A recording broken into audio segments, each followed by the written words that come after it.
Welcome to Unbreakable Spirit. Today's conversation is all about pursuing personal passions and dreams, something that fuels our sense of purpose and joy. Life is a precious journey, and it's essential to seek out what genuinely brings us happiness and fulfillment.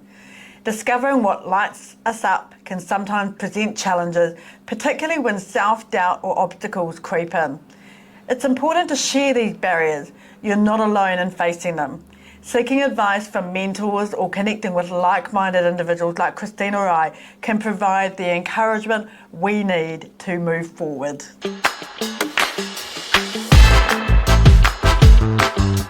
Setting achievable goals is another vital step. What are some dreams that you've been longing to pursue? Recognising even the smallest achievement can help chart your path forward to a fulfilling life. It's okay to seek motivation and accountability to keep that fire alive. And let's not forget about the power of self-care. Nurturing your well-being allows you to remain resilient and focused on chasing those dreams. Embracing personal growth is key. Investing in yourself cultivates a mindset that encourages you to push through any challenges that arise.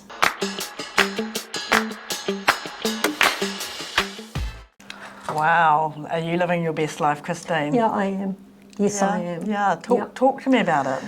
I realised a long time ago that anything you're really passionate about is not work, and I know people say it all the time, but I don't know if they've ever experienced the reality.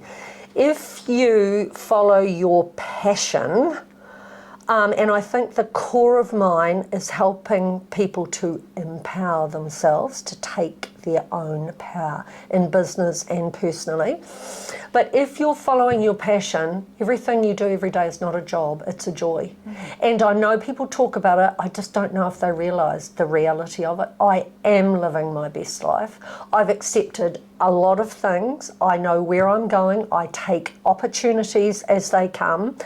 And yeah, I'm doing some really meaningful things, and I'm very passionate about what I do. I'm very passionate about people and their ability.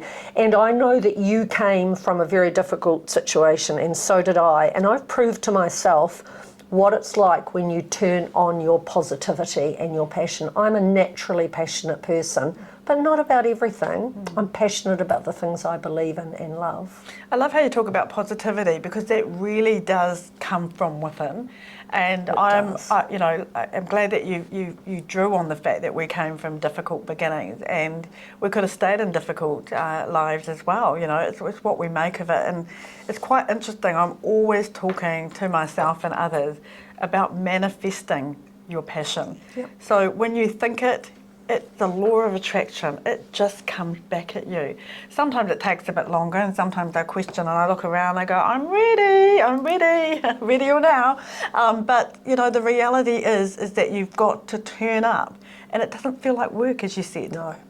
And Catherine, I think you sort of raised something there that's important. You've also got to accept when your passion has achieved what you want. You are a very successful woman, and you talk yourself down. You're a very successful woman. You have come from a very difficult background. You've had some hell of a knocks in business, and people love to put you down. But actually, you've been incredibly successful, and you help other people change your lives in terms of the engine and the business that you're involved with them.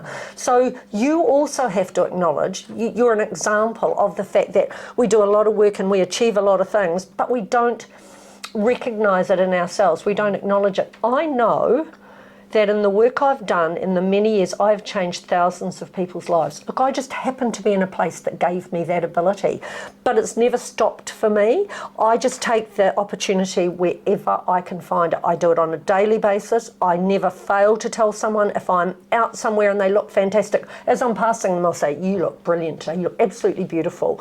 I never, if I get great service in a shop, I tell them, you were fantastic. You were made for this. I never miss an opportunity to put into other people's lives, because that comes back to you. And Sometimes I listen to you and I think, she just doesn't know what she's done. So you are an example of that, and that's what we've got to say to other people. Look at where you've come from, look at what you've done, and it is never too late to start to see things in a different way. And to turn, you can break any cycle, dear Lord. From where I've come from, you can break any cycle once you're aware of it and you make up your mind that that's going to happen. You heard it right here. I just got a coaching session from Christine Rankin. I'm good, so don't forget that. And look, Christine, it is true. What you project out is what you give back. And it's interesting, when you were telling me that story, I was just thinking about my time when I was the business advisor at the Chamber, which was also a very challenging time in my life. You know, I was dealing with lots and lots of businesses, and it was point solution advisory, which was what it was, but I didn't feel passionate about it because it wasn't going on the journey. And I remember going out one day. I just needed to get out. I needed to do a walk around the block, as you do. And I was having a really tough day because the stuff that I was dealing with different businesses at that time was quite sad, and I take it on, you know. But I remember this one actor, and he is absolutely hot, I must say. He walked past me in Aotea Square, and he smiled at me and he said, "You look absolutely gorgeous today." And didn't that make you feel Oh my great? gosh, I tell you what, I just said to him, in fact, I started blushing, which I never normally do, and it was so uplifting that it made me almost skip back to the office, and my afternoon was so much totally better. Different. I found my passion again, and I always had it there. It was always there, but sometimes you let it dim. Like what you said, you just don't accept it's there and you don't celebrate it. Oh, and you don't see it in yourself, you just see it in other people. I did reach out to him too, by the way. I sent him a message and I said, "You made my day," and so we're now connected on Instagram and have been for quite a number of years. But it just changed my outlook for the day. And the rule that I have, and I live by it, I never break this rule, is I never give anyone a compliment or feedback if it's not true. So I wouldn't look at somebody who looked dreadful and say, "Gosh, you look fantastic today," because they know, people know in their hearts that that's not true. So the value of your feedback and the value of you putting into other people's lives is that you always tell them the truth. And in a work sense, and in the kind of coaching we do, that is very powerful, because they know when you bang that desk and say, "It's time to change this," they know that's real, because you've done all the good things.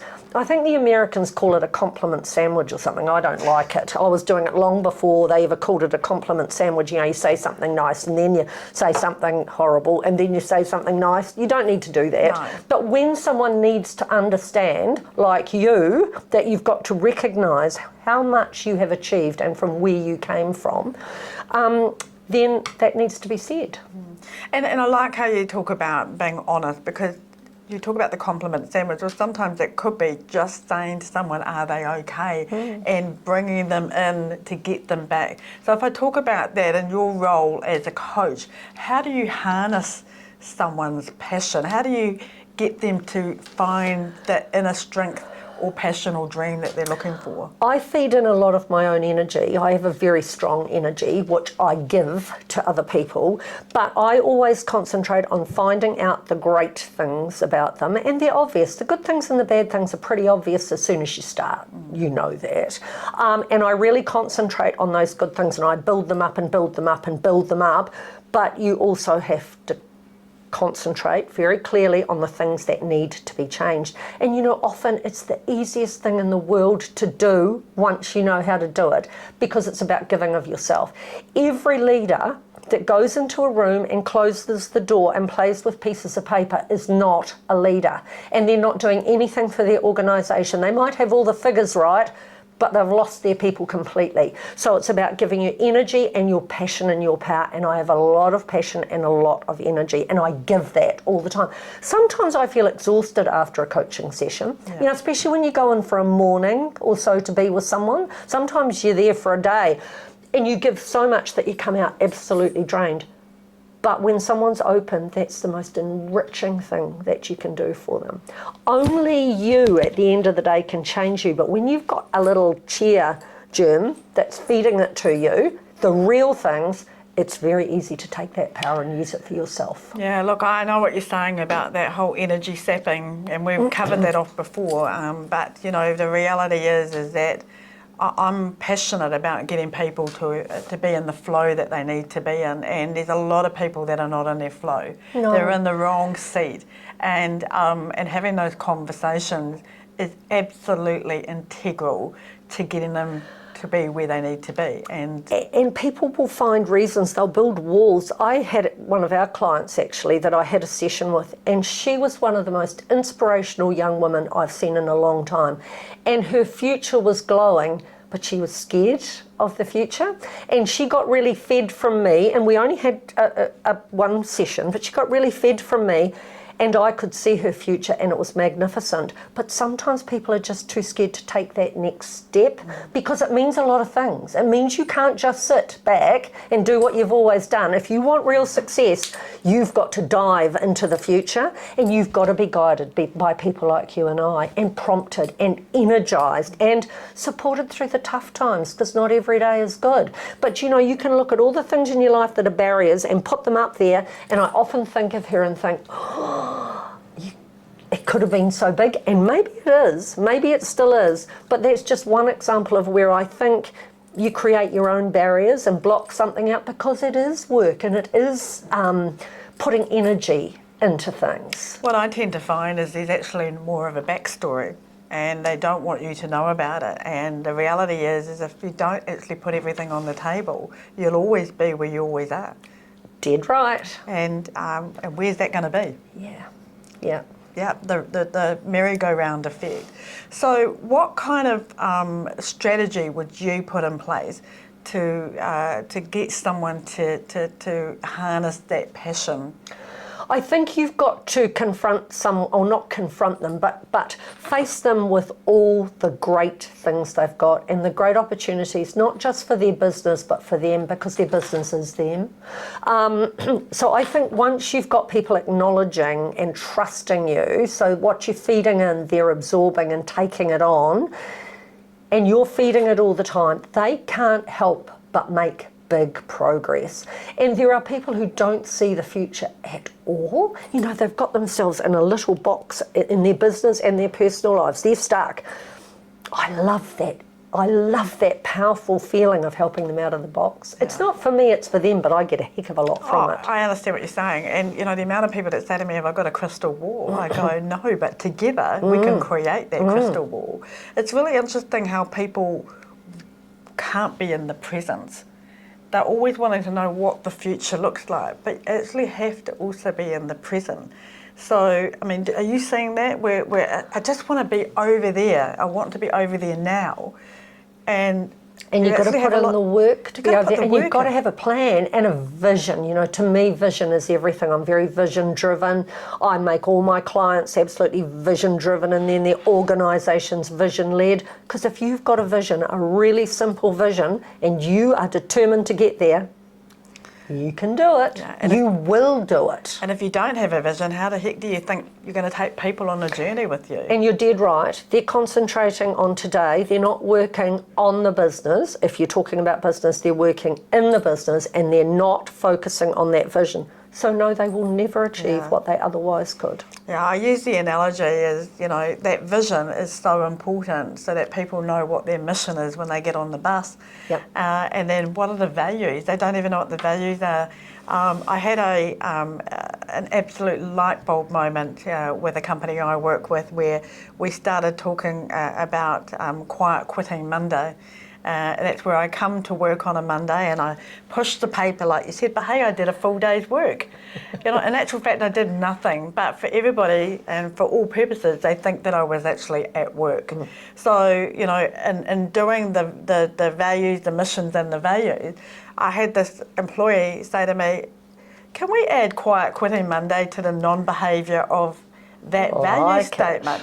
And I literally got up out of my seat and gave her the biggest hug, because she was my non-believer. She was the one like, when is Catherine leaving? Yes. And she's become my superstar. And that was the revelation, the light bulb moment. For me, that was my passion that I had actually achieved. So I do have these occasional light bulb moments myself. Christine, how do you stay motivated to pursue your passions and celebrate your achievements? Well, look, I think I feed off the success of others and the good feelings of others. You know, to make your staff happy, excuse me, is the most powerful thing. And to make your business colleagues or the people that are working with you, often in the work we do, to make them successful feeds you so much. And you can look back on a whole raft of people and businesses that you've had an effect on. That definitely feeds me. And I feel I'm fulfilling my life's purpose by enabling other people. So that's where I get my passion and my energy from. None of it's gone away yet. I mean, it must go away sometime. I'd love it until the day I die. But I don't know if it'll be that way.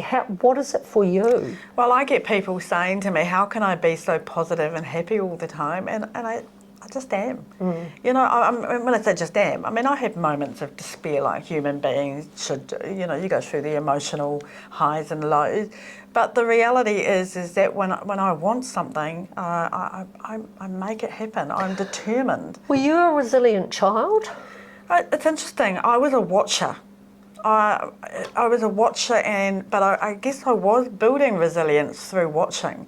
I was the most quietest of children, but I wasn't allowed to have a voice when I was a child, and my upbringing was quite tough, least to say, and very emotional. And it wasn't, and even starting work, when I started work, I mean, I actually did things the long way. I did 3 jobs, went to university, bought my house at 21. Yeah. I did it the long way of getting all my qualifications and that. But even starting work I found very challenging because suddenly I'm amongst a whole group of people that love communicating. But I realised that's who I am. Like, people say to me, you're a naturally confident person. Oh, nobody is naturally confident. I actually work at it. I work at it. And you've built a whole history to be confident about. Experience, yes. I was the only resilient one in my family. I don't know where it comes from. People ask me, how do you become resilient? It was a gift from God. My brothers and sisters suffered terribly from what had happened, and so have I. But I used to wake up every morning thinking it was going to be a better day today. Yeah. I don't know where it came from, and very rarely was it a better day today. I'm still like that now. Something will get me, and I've had something recently that got me for a while, and I thought, you're getting older, you're getting weaker. But I can still wake up now and think it's a new day and it's going to be good today. Yeah. I've got that natural enthusiasm for life, and it is a God-given gift because, you know, you could take the things that have happened to you and you could talk about them forever. I talk about them as a gift. I wouldn't change anything. Because that's what makes you the person that you become, as long as you use it properly and break the cycle so you never do it to anyone else. So when you asked me that question, I actually had to really think, you know, was I really resilient? I guess I was, because if I look at all the adversity, and if I look at my siblings and how I approach things, I get on with it. And I've seen my mum do that. My mum was one of the most resilient human beings you'll ever meet, but she came from a generation that had its flaws. Yeah. So, you know, I wouldn't say I had a loving childhood, and Mum and I didn't become best friends until later in life, and even, like, you know, our relationship was so tight, as you saw. But if you saw my relationship with my mother when I was a child, 2 different relationships, like polar opposite relationships. I believe I'm living my best life now, but I also know that my best life is still to come. Yeah. And that's a great feeling, isn't it? Yes. When you know that you're not finished, that you've got a whole lot more to do and a whole lot more to contribute. That is a beautiful, beautiful feeling. Yeah. And look, there are good and bad things in every situation, aren't there? You learn from the bad things. Yeah, and I guess the best advice I can give to people is, if it doesn't feel right, you're not in the lane that you need to be in. Either get someone like Christine and I to come and help you work that puzzle out so we can get you in the lane that you need to be in, because life is so short. And you know, I know we do these for a different reason, but an hour a week with someone like you or I can change your life. And I don't say that lightly, I mean it. And if you want more, we'll give more. But you know, it's a small change like that. Someone feeding into your life for a very short period, well, not a short period, but only a limited period of time regularly makes one huge difference. Well, not even for a short period. You know, we've got clients that work with us for 7 years, Christine. Absolutely. So the reality is that we don't have a 5-star review for nothing. No, you know? of course. And there's been some difficult conversations certainly along the way in terms of those clients that, you know, sometimes I kind of go, oh, are they going to say something? But they actually do appreciate it. Good on you. Look, as we wrap up today's episode, I want you to reflect on your passion and what makes you feel alive. This journey is about celebrating your aspiration and sharing that enthusiasm with others. Thank you for being part of this conversation, and until next time, keep exploring and embracing the beauty of your unique journey as Christine and I do. So we're looking forward to the next podcast.